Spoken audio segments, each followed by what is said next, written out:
like everything, where we start with this is in our minds. It's how we think about time. So IPEC gives us 7 ways that people think about time, and I'm going to read them, and I want you to think about which one like you identify with the most.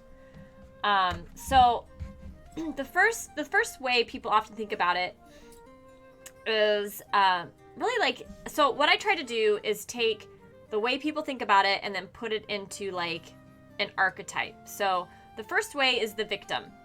And the thinking goes like this, that time is continually working against me and I'm at time's mercy. So any thought around like being hopeless against time, like there's nothing you can do, time's always gonna win, you never ever have enough time, and that like bums you out and just makes you want to give up, those thoughts are coming from a victim place. And super common way to think about time. I definitely dip into that sometimes, for sure.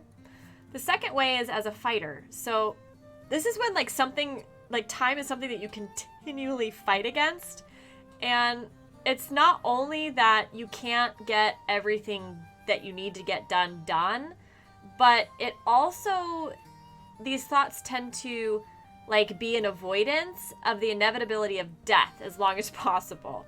So it's like you fight time and you're never gonna die, and you're never gonna face the fact that you die. You're just gonna keep going forward aggressively. So that's the fighter. And that's where like, okay, well, I'll focus, Catherine. So the third way to do it is as a rationalizer. So this is someone who goes like, well, time's a natural part of life, and even though it's limited, I can and will develop effective strategies to manage it. So this is someone who's like very cerebrally like cracking the code of time management. And I guess I should say, like, there's definitely like value to every single one of these beliefs about time. Like, it gives the person something valuable, but I think you're getting the gist of it, that like the victim and the fighter, they cost more than they give, and then the rationalizer is a little bit more conducive to well-being, if that makes sense. I don't know. I'm gonna be particularly worried that this is a crappy cast today. So I apologize for my apologizing. Ah! Blah, blah, blah. Okay. So the next way to think about it is really from like somebody who's a caretaker, and their beliefs around time have to do with like, and you know, like I talk about this a lot on the cat. Oh, thank you, Mrs. Scott. You keep farming those Stardew farms. I'm there with you in spirit. Even though somehow I know like you always have more energy than my character, and I don't know how. I really don't know what I'm doing that you're not. It's like you like have a god code to the games whenever we play. You, that's right, you have a god code and you're always better. See, oh, okay, whatever, I'm okay. So a caretaker thinks about time as, and like that there's so many ways that the person can contribute, that they want to make sure they're using their time in a manner that lets them give the greatest contribution to the world or to other people. So it's about maximizing their time to give to others. And like that is something that when I was reading this, I was like, oh, I talk about that a lot.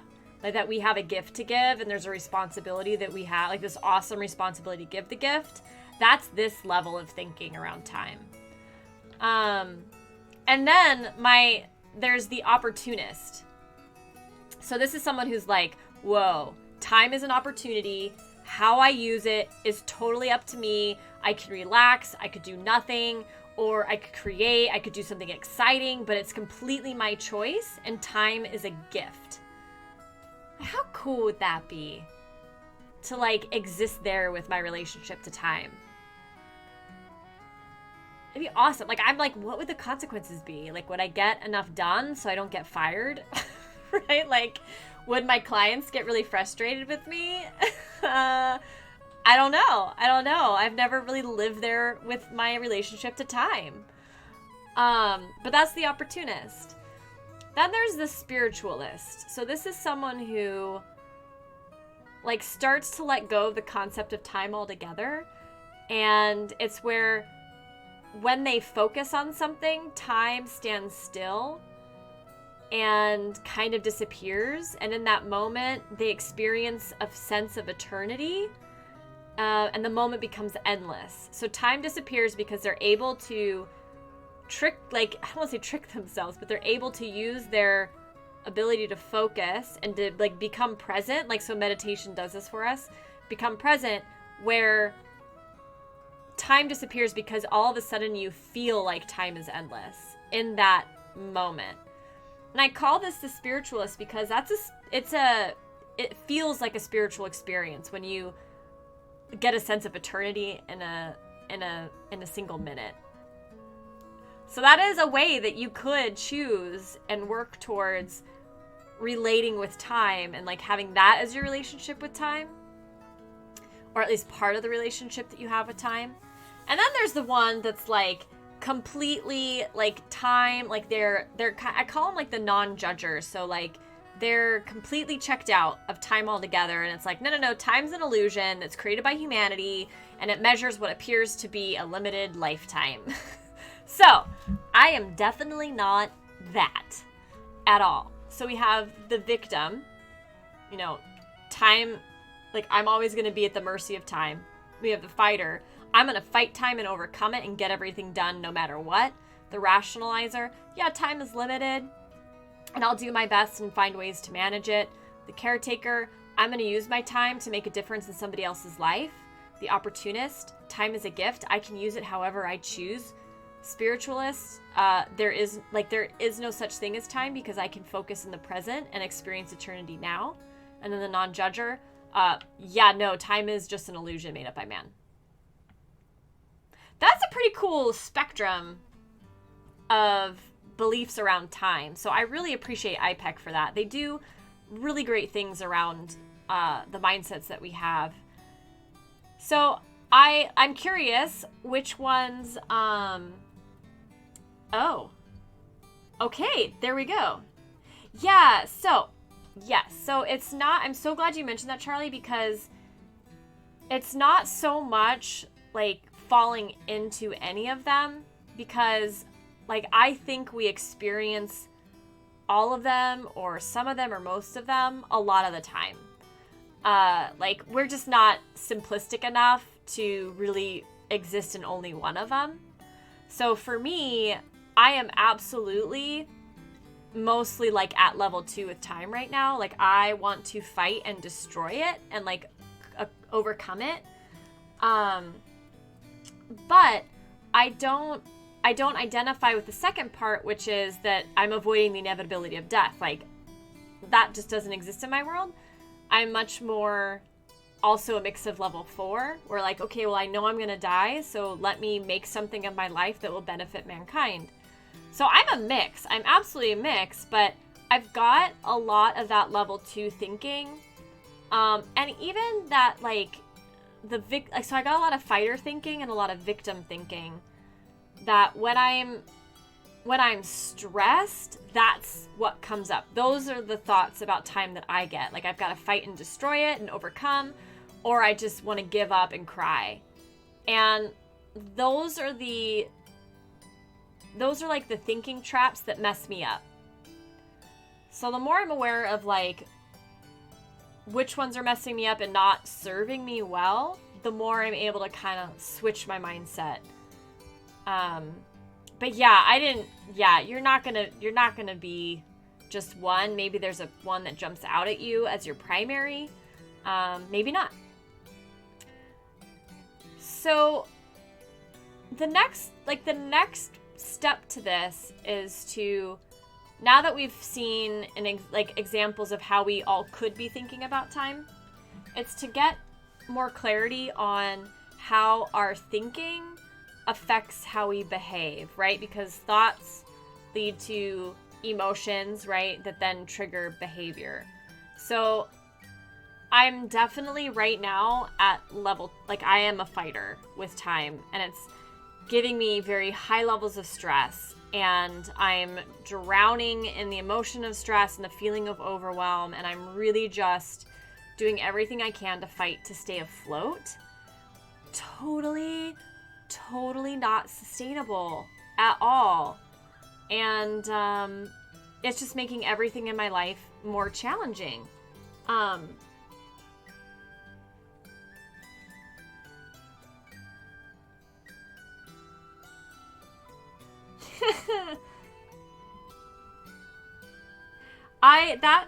Charlie, that sounds so empowering. That basically I think what you're saying is, because you don't know like when you're gonna die, there's no sense in worrying about how limited that time or expansive that time might be. So the only way that time really affects you is like there is that like down to earth reality that we have social obligations that we have to show up for. Man, I would love to be able to just like bottle a little bit of that up and drink it down and be a little bit more Charlie today, because that sounds nice. I could use that. Yeah, and like I was thinking about, so like my behavior, so when I feel like there's something I have to fight, like my physical stress like goes through with like my heart, like I have like a lot of adrenaline pumping through my system. And for me, and this happens like so often when I get like stress triggered, like stress just goes super quick for me. And I think it's my type A personality. I don't know. That's what my doctor told me. Yeah, my medical doctor told me I have a problem with my type A personality. So it like gives me like recurring migraines. It's terrible. The best thing I can do in the moment is to like get on my spin bike and work out really hard, because literally if I don't physically work the stress out of my system, it doesn't go away, which is crazy. So yeah, I am experiencing that kind of stress where like I actually have to go out and physically fight my spin bike to get it out of my body. But I mentioned too, I've got this like nice mix of the caretaker, which it's a lot healthier relationship with time. But it's got a tricksy side to it, because my like call to be responsible, like to other people and to not waste my life, feeds back into my fight with time and reinforces my stress. Like, oh, well, yeah, I don't have enough time, but I gotta get this out there and I gotta help so-and-so and rah, like it just like, I end up like taking what could be very helpful and like smashing it. So it's complicated. At least for me, this is really complicated stuff. Yeah, and it like thanks like all the time. Like thank you guys for letting me just talk about this stuff personally, because it's helping me. Like I'm like, okay, I'm more aware of my behavior now. Cool. Knowing is half the battle. G.I. Joe. Yeah, okay. Yeah, knowing is half the battle.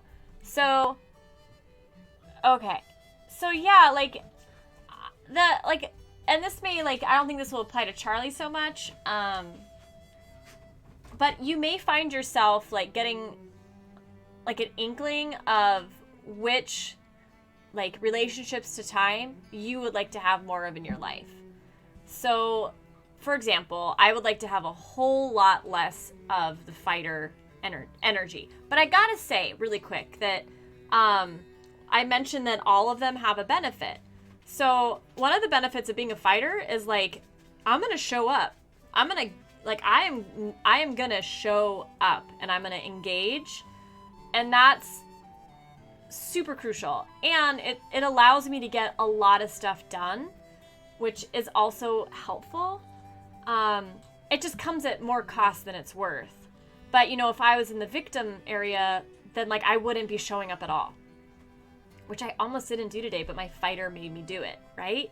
So yeah, so something to think about. Like, all of them have benefits and all of them have like a cost. It's just some are weighed way too heavy on the cost side and not as conducive, and I would like to move away from it. So if you're like me, a little tip is it's easier to move, like if you're like at like me and you're fighter, which is that second option, it's easier to become a rationalizer, which is the third, or a caretaker, which is the fourth, than it is to like jump to the seventh one. Because they're degrees of empowered thinking. And sometimes it's really hard to go from almost completely unempowered thinking to completely empowered thinking that it is to like move up just a little bit, if that makes sense. So I would like, what I want for myself and what I want to work on is getting, like, since I'm pretty firmly right now at the fighting stage of 2, I would like to just get to 3. So I want to use the power of my brain, my rational brain, to start like arguing with these fighter victim thoughts, so that I can like get actually like manage and come up with strategies to manage my time. Aw, thank you, Charlie. Yes, thank you. I'm glad I am too. So, yeah, let's see. So, you know, as per usual, the next step would be like, all right, what am I gonna do to make this change happen for myself? So I wanted to go from fighter to rationalizer, knowing that from there it would be easier to keep going up. Oh no, my phone is making sounds. It was supposed to be on silent. There we go. So what do I want to do? Okay, well, that's why I'm streaming about this today, because that's step 1. I am thinking through what I need to do in order to get out of like too much stress mode. And I have, like, I'm being coached next week, so I'm going to use that session to also further work on this. So those are my action steps. I invite you to set your own if you're interested in working on this. And to choose, always choose, like, get specific about when you're going to, like, your deadline for doing it, so that you can be accountable. So, another thing. Yeah, I do want to talk about this. It is common that a desire to be successful can mess up our mindset too. So I think we often feel like we haven't accomplished enough, or like earned enough money, or like not enough people like us, like fill in the blank. We just don't feel like we're successful yet. And one of the things that we usually do is we get busier and work harder in order to become our version of success, right? And that's often sacrificing what's important. But when you focus instead on doing, sorry, I was like, no, that's not what I want to say at all. When you focus, is my music too loud? You haven't said anything, so I'm guessing it's okay. Okay. When you focus on being instead of doing, so living in alignment with your values and who you are, your being, right? You're being you. You feel successful. Like, authenticity gives you the byproduct of success. So if what drives your stress with time is a dogged pursuit of success, you can feel successful right now by living authentically.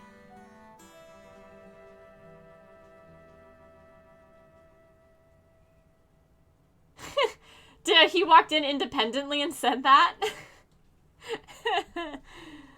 Yeah.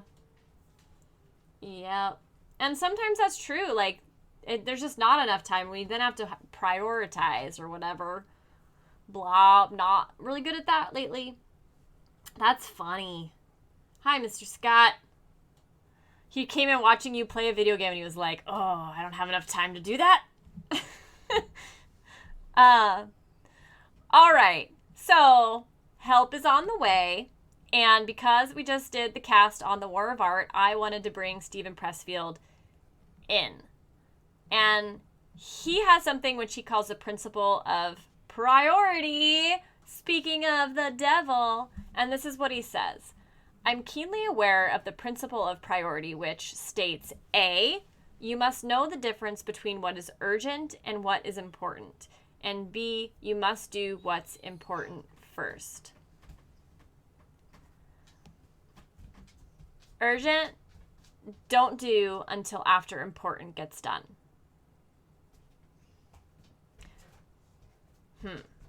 So, what is important? I think to Steven Pressfield, and certainly to myself, it's living authentically. Like, that's what he means. And that this leads to, yeah.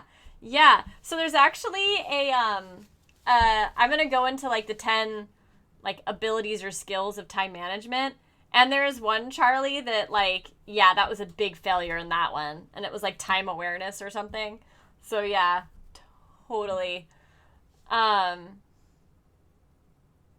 Yeah, so here's the thing about living authentically and why I think it's so important is that when you do it, or when you start doing it, it automatically leads you to using your time to create what only you can create. And that in turn generates a whole lot of purpose and meaning and well-being in your life.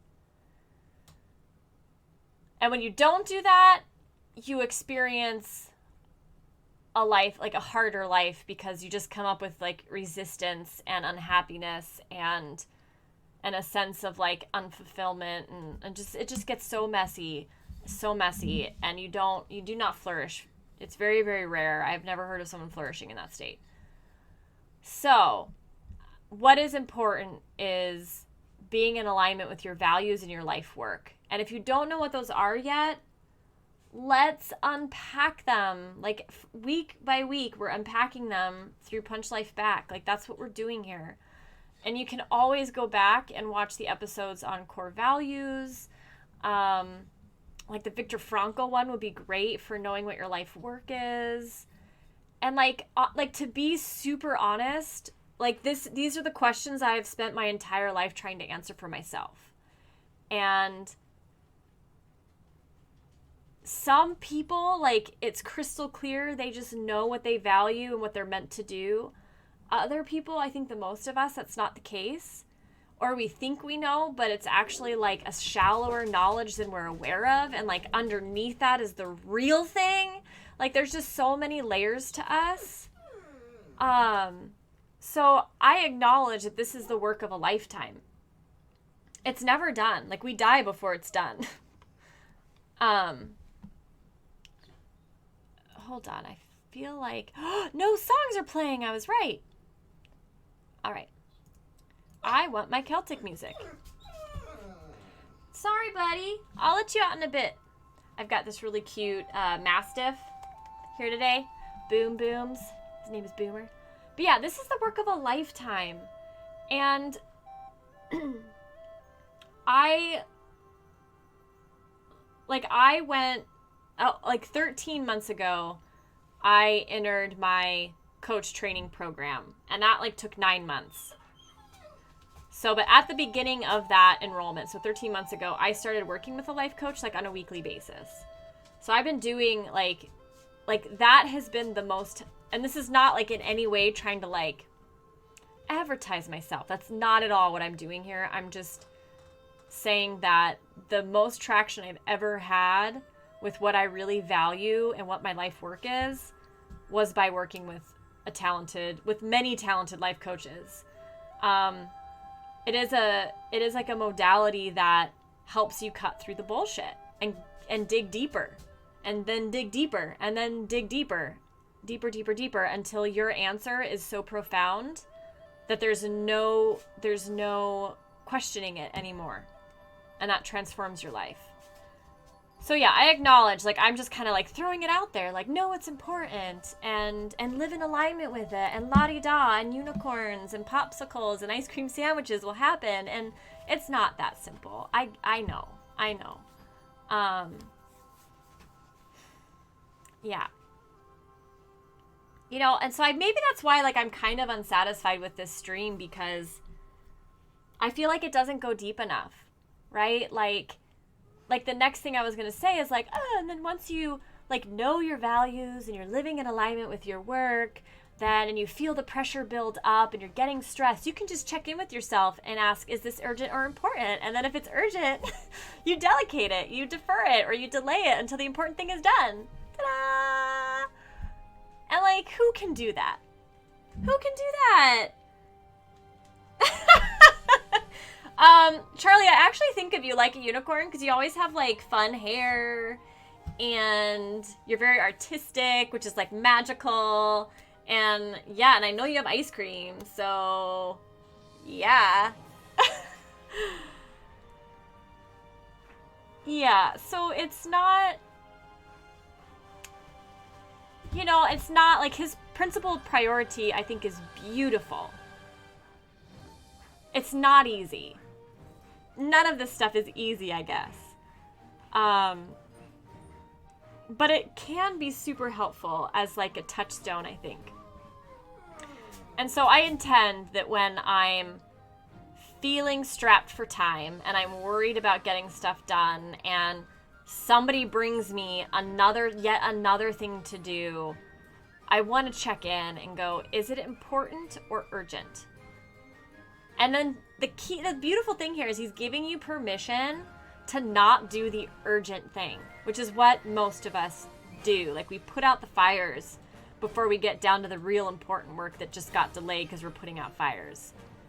So he wants us to flip that around, and I'm gonna try. I'll see how it works. Like, it might not work in my office, like in my work experience. I don't know. This is very jaunty music. Da da da. I need to get sea shanties so I can do my pirate theme. I really like my pirate theme. I'm really excited about it. Maybe I should just be a pirate for Halloween instead of, like, you know, making it a thing on Twitch, but whatever. Okay, so, special people.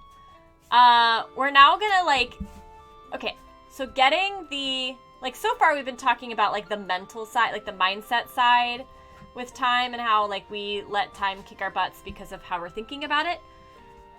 That's not enough, usually. It takes you really, really far, but it isn't really enough to, like, there's no time management in that. So we still can benefit from time management skills. And I'm going to go through 10 ones that I think are essential.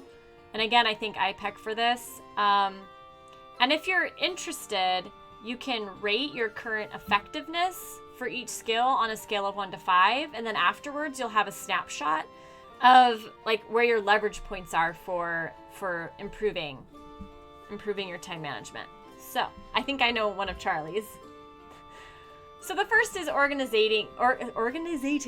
That's a new word, folks.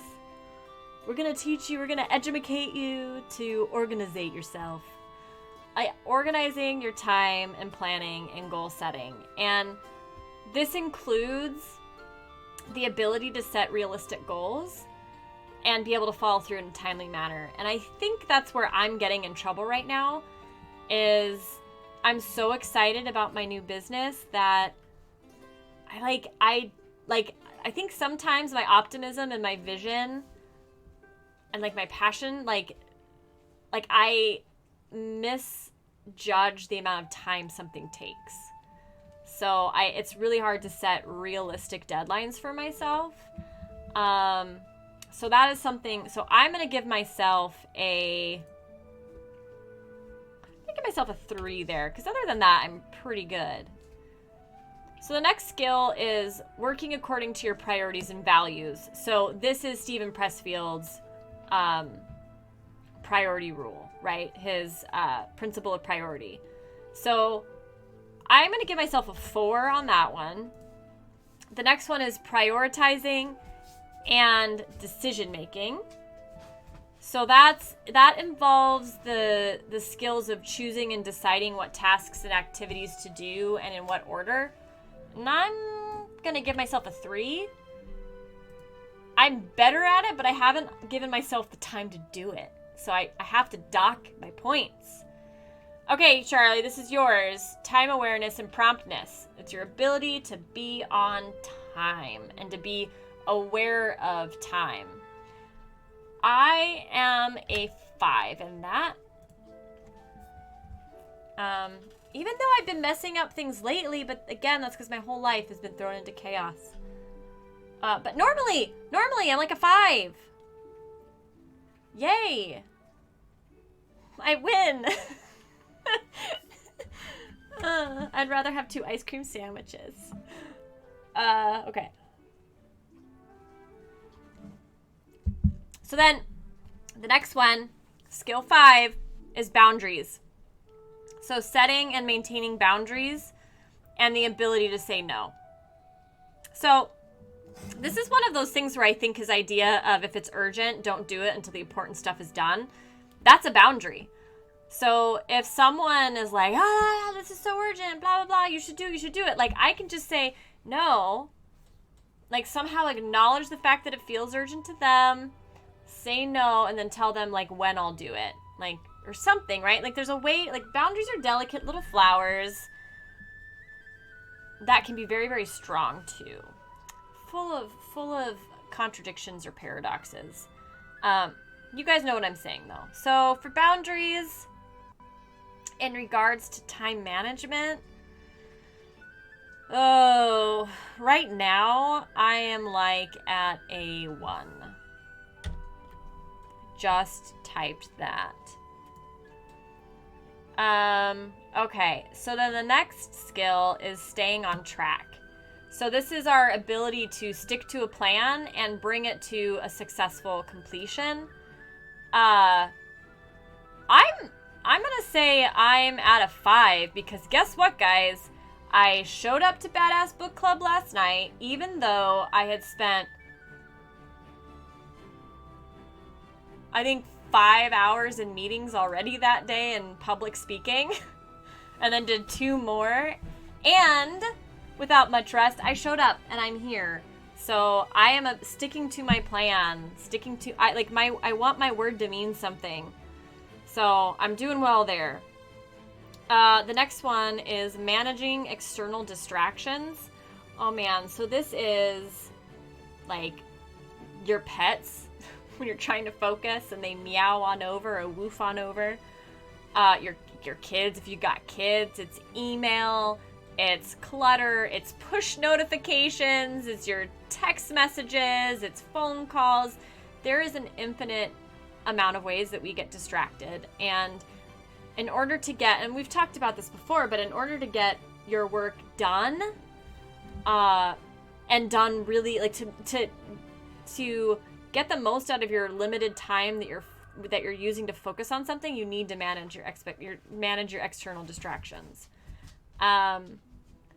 So I'm gonna give myself a 3, a little bit above average. Managing internal challenges. All right, so we've got the external distractions. Now we've got the internal challenges. So this is handling your resistance, your boredom, your procrastination, your perfectionism. I'm gonna give myself a 4 on that. Yes. Are we listening to a Christmas Celtic song now?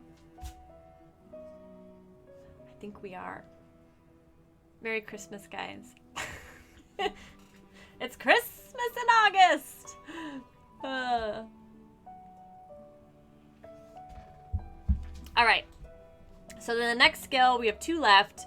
Delegating. where you're giving tasks to others and or asking for help when needed. So I am going to give You do, Mrs. Scott? What's your I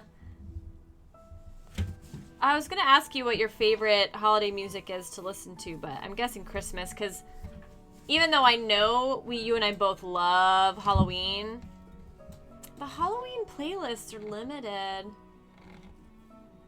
Oh, that's so sad. I would have loved that, to walk into Rocky Mountain Chocolate Factory and hear Christmas music.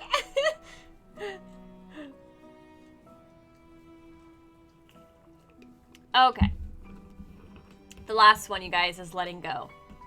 So this is knowing when it's time and it's appropriate to drop a goal or task, whether that's temporarily or permanently. And I think what's like interesting to me is that letting go is the exact opposite of staying on track. Or it can be. So just once again, we are complicated. We're really complicated.